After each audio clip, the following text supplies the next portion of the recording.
नमस्कार मित्रों। एसआईआर चल रहा है 12 राज्यों में, जिसमें कुछ पूर्ण राज्य हैं और कुछ केंद्र शासित प्रदेश हैं पूरे देश में। और इस एसआईआर ने, जो कि 4 नवंबर से शुरू हुआ है, हाहाकार मचा के रख दिया है, सड़क से सदन तक। और अब आज सरकार भी इस पर चर्चा के लिए तैयार हो गई है। क्यों? क्योंकि इसमें पूरे देश में जहां जहां पर एसआईआर हुआ है, वहां से बहुत अफसोसनाक तरीके से बीएलओ की मौत की खबरें आई। उत्तर प्रदेश में भी हुआ है। बहुत ही पीड़ादायी दृश्य सामने आए हैं। लोगों ने, जिन्होंने अपनी जान दी या जान ली, उन्होंने बताया कि कैसे उनके ऊपर दबाव था और इस वजह से उन्होंने जान दी। इन हालात पर एक व्यक्ति खड़ा हुआ है उत्तर प्रदेश में। वो सहायक अध्यापक है और उसको ये पीड़ा महसूस हो रही है, चूंकि वो खुद भी बीएलओ का कार्य कर रहा है। और वो व्यक्ति है हिमांशु राणा। इस वक्त हमारे साथ है। हिमांशु, स्वागत है। नमस्कार सर। हिमांशु, हमारी बात पहले भी हुई है, लेकिन दीगर विषयों पर हुई है। आज मामला बहुत गंभीर है, बहुत संजीदा है, जान से जुड़ा है, जीवन से जुड़ा है। इसलिए मैं भी आपसे बहुत गंभीर होकर प्रश्न कर रहा हूं, चूंकि मैं जानता हूं आपकी पोस्ट मैंने पढ़ी है और आपका पिटीशन भी मैंने देखा है। क्या आपकी अर्जी सुप्रीम कोर्ट में स्वीकार हो गई है? हाँ, उन्होंने एग्री कर लिया कि ठीक है, इस मैटर को हम सुनेंगे। अभी शायद परसों भी एक बंगाल का मैटर लगा हुआ है, वहाँ के भी कुछ बीएलओ संगठन वगैरह या कोई बीएलओज आए हैं जनरल में, तो उन लोगों का मैटर लगा है 4 तारीख को। वेस्ट बंगाल का पिटीशन है और कुछ एक्टर्स एक्टर्स वगैरह साउथ के हैं, उनका भी पिटीशन है। तो हम लोग उस दिन भी प्रेस करेंगे, हमारे अधिवक्ता आनंद नंदन, कि इस मैटर को हमारे को संज्ञान लिया जाए। मतलब ये कि आप कह रहे हैं आपकी पिटीशन सुनने के लिए स्वीकार हो गई है, लेकिन हाँ उसकी जी, हाँ डेट जी। और टाइम अभी फिक्स नहीं है। फिक्स नहीं है, बट ये है कि हम टाइम टू टाइम इसको जो है प्रेस करेंगे। जैसे सेम मैटर अभी परसों वेस्ट बंगाल वाला सुन रहे हैं, आ रहा है, तो लॉयर से बात हुई है, हमारे जो सर हैं उनसे बात हुई है, तो उन्होंने कहा ठीक है, हम लोग रेडी रहेंगे। ये ओके। चीज़ है। हिमांशु, आप कब गए कोर्ट में और कोर्ट से आपने क्या कहा है अपनी इस पिटीशन में, और ये पिटीशन किस किस्म की है, किस टाइप की है? देखिए, परसों परसों एक मुरादाबाद में एक बहुत मतलब दुर्घटनापूर्ण कह दीजिए हादसा हुआ है। वो सर्वेश सिंह जी की जो हत्या हुई है, हत्या ही बोलेंगे सर उसे। अब ये सब लाप लपेट करते रहिए कि हाँ ठीक है, ये आत्महत्या की है या कुछ है, ये हत्या ही हो रही है। इतना प्रेशर भी एल्लोस पर है, ये काम कीजिए, वो काम कीजिए। अभी कल शाम को फर्रुखाबाद में, जबकि 11 तारीख डेट बढ़ गई है, फर्रुखाबाद में बीएलओस के लिए फिर निकला है कि नहीं, आप हमें कल ही करके दीजिए। कल ही शाम का जियो है, मैं आपको भेज दूंगा, मेरे पास है जियो। अब क्या जरूरत है भाई? अब जब 11 तारीख अभी इलेक्शन कमीशन ने बढ़ा दी, तो क्यों? तो मुझे जब ये सर्वेश जियो सिंह जी आप अवश्य भेजें। मुझे 100% ये जियो आप आई सेंड अवश्य यू। भेजें, ताकि पूरे दर्शक और पूरा देश देख सके कि क्या हुआ है अभी आपको भेज फर्रुखाबाद देते हैं, अभी आपको भेज देते जी। हैं। तो फर्रुखाबाद में मतलब हमारे जो साथ के टीचर्स हैं, उन्होंने कांटेक्ट भी किया कि मैंने कहा लेकिन ये आज का मैटर अलग है। तो जिस दिन सर्वेश सिंह जी की हत्या हुई थी, तो मैंने उसी दिन मतलब हम लोगों ने, मैं और मेरा एक दोस्त है दुर्गेश, काफ़ी समय से हम लोग साथ में ही मतलब इसका देखते हैं। तो हमने फिर सर से बात करी, कायदे में बाकायदा हमने पिटीशन में उनका जो है सुसाइड नोट लिखवाया भी है, जबकि ये क्रिमिनल में आता है, लेकिन हम लोगों ने फिर भी इसको करवाया है। देखिए, इलेक्शन कमीशन अपनी जो है जवाबदेही से बच नहीं सकता है। ये हम्म। सेक्शन 13 में 13(1)(b) में कहते हैं कि हम जो है बीएलओज को अपॉइंट करते हैं। 13(c)(c) में उनका डेपुटेशन होता है। तो एक बात बताइए, जब आप बीएलओ का काम करा रहे हैं, तो इसका मतलब हम इस वक्त इलेक्शन कमीशन के कर्मचारी हैं। तो इलेक्शन कमीशन के जब हम कर्मचारी हैं, तो इलेक्शन कमीशन को ही कायदे में हम लोगों का ध्यान रखना पड़ेगा, कंपेंसेशन देना हम्म। पड़ेगा। क्या इलेक्शन कमीशन ने आज तक कोई भी नोटिस जारी किया है कि इस प्रकार की जो आत्महत्याएं या प्रेशर डाला जा रहा है, भाई आपने डेट तो एक्सटेंड कर दी 1 वीक, क्या इलेक्शन कमीशन ने कर्मचारियों के प्रति सहानुभूति दिखाते हुए आज तक कहा कि आप लोग जो है इस प्रकार का प्रेशर ना डालिए, या हताहत हुए हैं हमारी सहानुभूति उनके साथ है, ये तक नहीं कहा है। आप ये देखिए। और सब चलिए ठीक है, 4 नवंबर से एसआईआर स्टार्ट हुआ, 4 नवंबर से नहीं हुआ, 15 नवंबर तक जो है वो नहीं आए थे गणना प्रपत्र, एनुमरेशन फॉर्म्स नहीं आए थे। आप ये हम्म। देखिए, तो 15 नवंबर तक तो एनुमरेशन फॉर्म नहीं आए। अब तो हिमांशु आप कह रहे हैं कि इलेक्शन कमीशन ही इस वक्त आपका नियोक्ता है। सही बात है, इस एसआईआर एग्जैक्टली, के दौरान। तो एग्जैक्टली। अब तो उसने तारीख एक हफ्ता बढ़ा दी है, क्या अभी भी समस्या है? सर समस्या है, अभी समस्या और जटिल होगी।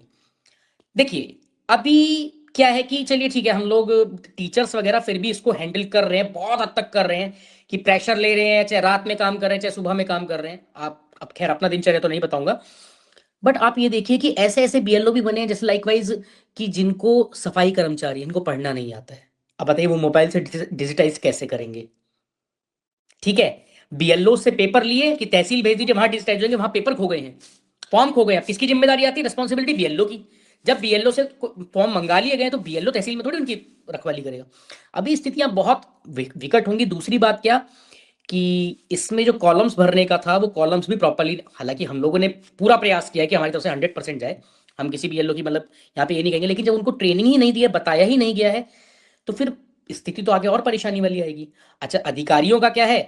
बस सुबह से चालू हो गए, आज हमें इतना टारगेट है, ये टारगेट है, वो टारगेट है। अब टारगेट को भैया, सर आप एक बात बताइए, आपने फॉर्म भरने के लिए किसी नागरिक को दिया, किसी गांव में दिया, वो वापस नहीं आया, हमने 4 बार उसको नोटिस भेज दिया, चले भी गए उसके घर पे, वो तब भी नहीं आ रहा है, तो भाई हम पे क्या दबाव है? अब हम तो उसे एब्सेंट ही दिखाएंगे, मरता क्या ना करता, कि भाई वो आ नहीं रहा है। अब कल को फिर वो आ गया कि नहीं जी मेरे पास तो कोई आया ही नहीं, तो पता है हमारे पास का रिकॉर्ड है, हम गए नहीं गए, बेशक हम लोगों ने डायरी मेंटेन कर रखी है, वो तो कहेगा नहीं हमारे पास तो नहीं आए, फिर हम फंसे। तो कुल मिलाकर ये है कि हर चीज बीएलओ पर ही डलेगी, कोई अधिकारी नहीं। अधिकारी आते हैं कि हाँ कितना काम हो गया, क्या है क्या नहीं है, केवल आप अपना ग्राफ दीजिए। वो ग्राफ की कहानी चल रही है कि इनोमिनेशन फॉर्म। सर आप एक बात बताइए, थोड़ा सा सोचिए, यहाँ पे मेरे को एक मतलब एक ग्लिच सोचने वाली बात यह है, क्या 100% इनोमिनेशन फॉर्म बट सकते हैं? किसी भी मजरे में, किसी भी गांव में, किसी भी ब्लॉक में वोट तो 100% अच्छा नहीं सवाल है करती। आपका। वहां इलेक्शन कमीशन 100% दिखा दुनिया रहा में कुछ नहीं होता। 99% से ऊपर हो गया है, इलेक्शन कमीशन हम्म, दिखा रहा है। आज केरला वाला मैटर में भी बोला कि 98% फॉर्म सबमिट हो गए हैं। हम्म। आप ये कहना चाह रहे हैं हिमांशु के इलेक्शन कमीशन झूठ हर बोल तरीके रहा है से, ऑन रिकॉर्ड? हर तरीके से ऑन रिकॉर्ड झूठ बोल रहा है। दूसरी बात क्या, हर तरीके से अपनी जिम्मेदारी से बच रहा है। आपने हमको डेप्यूट किया, आपने हम लोग को अपॉइंट किया है, तो अब जिम्मेदारी किसकी है? ये बताइए। कल हम्म, को सपोज कीजिए, अभी अभी ऐसी, हालांकि मेरे ख्याल से मैंने एक न्यूज़पेपर में पढ़ा था, एक टीचर को जो है स्कूल में बंधक बना लिया था। क्यों बनाया, क्या सिचुएशन है, क्या उसको आपने जो है वो दिया है, मतलब क्या उसको प्रोटेक्शन दी जा रही है? कुछ नहीं सर। बीएलओ मात्र 1,000 रुपए महीने पर काम कर रहे हैं, ये भी आप देखिए। नहीं वो तो अभी कहता उस बारे एक में चर्चा हो चुकी है। आपके 2-3 बिंदु बिल्कुल स्पष्ट हैं हिमांशु। एक, दबाव बहुत ज्यादा है। दूसरा, बहुत ज्यादा है। जो आपको पैसा दिया जा रहा है वो बहुत कम है। तीसरा, फॉर्म गुम हो जाने की स्थिति में भी बीएलओ को जिम्मेदार माना जा रहा है। चौथा, आप ये कह रहे हैं कि कोई काम करने का रूटीन नहीं, कुछ नहीं, सिर्फ और सिर्फ दबाव और गैर जिम्मेदारी भरा दबाव। और आपने सर्वेश सिंह का जो मामला था उसको भी उनकी हत्या बताया है हिमांशु। लेकिन आप सर ये ये जो हत्या ही हो कोर्ट रही से है। दरखास्त कर रहे हैं, आप जो कोर्ट से देखिए देखिए, दरखास्त कर रहे हैं, एक ये सेकंड, क्या एक है? एक सेकंड, एक सेकंड, मैं आपको एक चीज बताता हूँ। ये हत्या ही है। कोविड में टीचर्स को जो है चुनाव में झोंक दिया था, वो भी हत्या ही थी सर। मेरे को खुद कोविड हुआ था, लगभग 2,500 से 3,000 टीचर्स मरे थे। क्या किसी को कंपेंसेशन दिया? इन्होंने तो सदन में बोल दिया था केवल 3 मृत्यु हुई है कोविड की वजह से। अब बंदा हम्म, बीएलओ की ड्यूटी करके आया, शाम को तहसील से आया, नहीं हुआ मेरे से, किसी अधिकारी ने मुझे कुछ कह दिया, मैं दबाव में हूं, लटक गया, फिर तो कह देंगे तहसील से तो हमारे साथ, हमारे सामने सही किया था। लेकिन वो जो मेंटल प्रेशर उसको दिया जा रहा है एक तरीके से, कि ये ह्यूरिकेन टास्क दे दिया है हम लोगों को कि हाँ आप इसको पूरा कीजिए। अरे तो ठीक है, अगर हम पूरा करेंगे, एसडीएम वेसडीएम भी चले गाँव इसमें में। आपने आपने पूरी पोस्ट लिखी, मैंने पढ़ा। आपने कहा कि कुछ हम्म, भी हो जाए आत्महत्या नहीं करनी थी। मैं आपकी बात से सहमत हूं, बिल्कुल ठीक लिखा आपने। हाँ आपने ये भी बिल्कुल, लिखा और कि मैं उसका आपने भी अपने समर्थन नहीं मामले करते। में कह दिया, जी, आपने अपने मामले में कह दिया कि ये मेरा काम नहीं है, मैं किसी दबाव में काम नहीं करूंगा, आपको जो करना है आप कर लें। ये भी आपने लिखा है अपनी बिल्कुल। पोस्ट में, मैंने पढ़ा। हाँ मैं हाँ, नहीं मैंने कहा था, हिमांशु ये भी जानता हूं कि आप ये हम बात कह मैं सकते हैं इसको, क्योंकि आप एक जागरूक मैं व्यक्ति हैं। मैं इस बात को आपको ऐसे बताऊंगा। पहले दिन क्या हुआ कि मैंने काफी सारे फॉर्म्स इकट्ठे कर लिए। अब पूरा मैं सुबह से शाम तक फॉर्म्स इकट्ठे कर रहा हूं, देन आफ्टर मुझे कहा जा रहा है कि इन फॉर्म को डिजिटाइज करो। मैंने कहा ठीक है, तहसील आके डिजिटल कर देते हैं, इसको डिजिटाइज करते हैं। अब जिस दिन तहसील में डिजिटाइज करूंगा, वहां पे फॉर्म्स नहीं सबमिट होंगे, क्योंकि मेरा कोई असिस्टेंट तो आपने बनाया नहीं है वहां पे सबमिट करने के लिए, फॉर्म्स एक कलेक्ट करने के लिए। तो कह रहे कि हम्म, फिर वहां पे एक काम कीजिए, पहले आप वहां पे रहिए, फिर वहां पे रहिए। मैंने कहा मैं एक ही ड्यूटी करूंगा, एक दिन में एक ड्यूटी होगी, या तो वहां पे फॉर्म कलेक्ट करा लीजिए या मुझसे यहाँ पे डिजिटल करा लीजिए। मैंने, मेरी भी लाइफ तो है, पर्सनल आपके लाइफ है। ऊपर कोई कार्रवाई हुई आपके इस बयान के बाद से हिमांशु? नहीं नहीं, कुछ नहीं, वो नहीं कर पाए ना, वो जान रहे थे कि ये नहीं करेगा, मैं तो नहीं करता, ठीक है। अरे सर एफआईआर कर देते, कम से कम हम आराम से तो खाते। ये तो खाना दुर्बर कर दिया था। मैं तो साफ मना कर दिया, मैंने कहा मैं इस तरीके से काम नहीं कर पाऊंगा, ठीक है आपको जो कार्रवाई करनी कर लीजिए, मैं देख लेंगे अपने आप, कोर्ट से देख लेंगे फिर हम। अब हिमांशु, मान लीजिए कि सुप्रीम कोर्ट इस मसले को सुनने में समय लेता है, तब तक तो एसआईआर खत्म हो जाएगा। सर एसआईआर तो खत्म हो जाएगा, बट जो हत्याएं हुई हैं वो तो नहीं हटेंगी ना, उनका डाटा तो आज भी एज इट इज रहेगा। तो आप मांग क्या रहे हैं सुप्रीम कोर्ट से हिमांशु, थोड़ा स्पष्ट सर करें। सुप्रीम कोर्ट से देखिए, जिसका चला जाता है वो तो चला ही गया। सुप्रीम कोर्ट से हमारा ये है कि उनके भी परिवार हैं। सर्वेश सिंह जी से पहले एक दिन कि कोई मतलब गैंगवार थे बरेली में, उनकी भी मृत्यु हुई थी। अब मुझे मृत्यु का कारण शायद एक्सीडेंट हुआ था या हार्ट अटैक हुआ था। सर 3 महीने पहले उनकी वाइफ की मृत्यु हो गई, ठीक है।